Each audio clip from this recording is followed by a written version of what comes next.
The South African Music Rights Organization during Heritage Month shone the spotlight on the National Anthem and its relevance in modern-day society. The National Anthem was officially proclaimed in 1997, 3 years after South Africa entered its democracy. Well, international publication, The Economist, named South Africa's post-democracy anthem the best national anthem in 2017. Many South Africans have called for the stem to be removed from the anthem. Let's discuss its relevance in 2022. We're joined by South African Music Rights Organization chairperson Nicholas Maweni. Thank you for availing yourself this afternoon. Essentially, what is your argument in terms of the national anthem as it exists today? So, well, thanks very much for inviting us. Well, a couple of things that we reflected on, particularly in the month of Heritage September. And we looked at, of course, as you know, at SAMRO, being in the business of music, so to speak. And we looked at what one of the most important symbols that we have as a country, and that is our national anthem.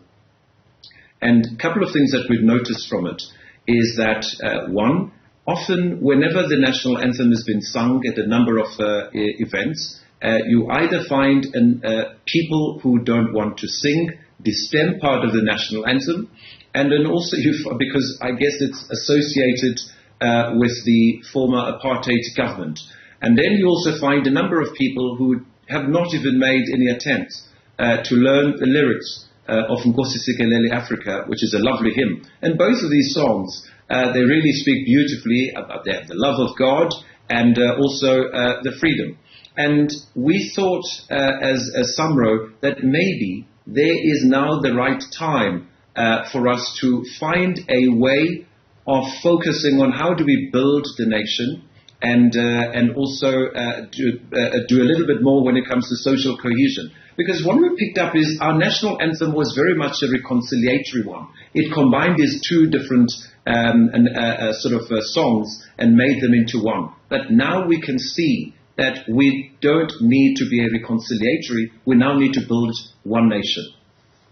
What does that mean? We don't need to be reconciliatory, we need to build one nation?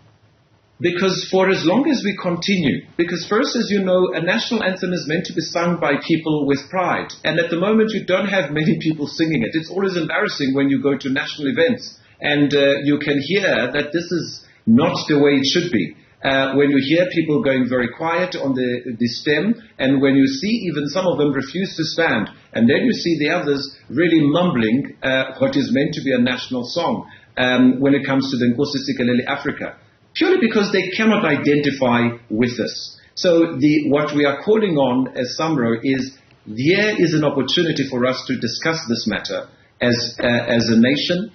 Isn't there maybe the right time that we should consider a new national anthem? And some of that could be as follows. It could be that maybe we ditch, I'm suggesting, maybe we ditch the stem part and then bring in some of the other parts within Nkosi Sikelel' Afrika, which could be translated in Afrikaans, so that at least you don't have that Afrikaans as a language part being missing out. So that's what we're looking for, and that's what we are calling upon as SAMRO. There's a part, or there was a part to the national anthem that said "Woza moya oyingcwele," if I'm not mistaken, and that repeating of that chant "Woza moya oyingcwele." Is that something maybe you're calling to be brought back?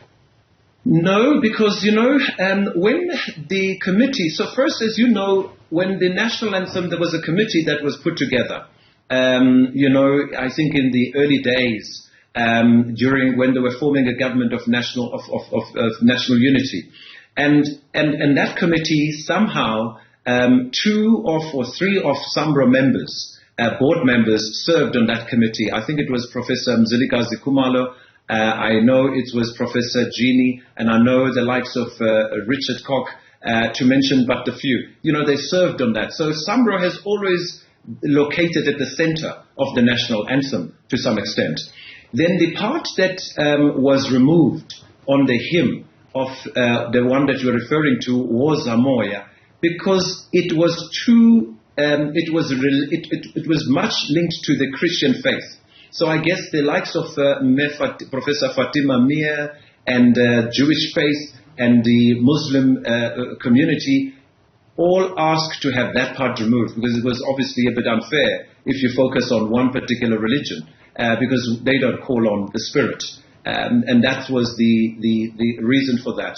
And in the same way, there were certain parts that had to be removed on the poem. Remember, the stem was a poem written by C.J. Langenwerven. And there were a number of things that also needed to be removed, purely because they were very much about the folk. And as you know, the majority of the people in South Africa can't identify with the idea or ideology of the folk. Thank you very much. Okay, maybe before we let you go, though, how do you see the consultation process working, right? This is South Africa, democratic South Africa at that. And so just how easy or difficult do you perceive that this exercise will be? First, you must remember the first one was not very democratic. It wasn't a democratic process to come up with the national anthem that we have. And it was just crafted, and they brought a committee, and they had to consider that. I think now that we are wiser, and now that we have gone through our democracy, I have no doubt that as a nation, people are ready to engage on this. It's an uncomfortable conversation. I have no doubt there are people sitting out there thinking, really, this is a waste of money and all of that. Well, it is. You might look at it as a waste of money in many ways, but it is a national pride. We need to bring the nation together, and it starts with a note. Thank you very much for availing yourself this afternoon.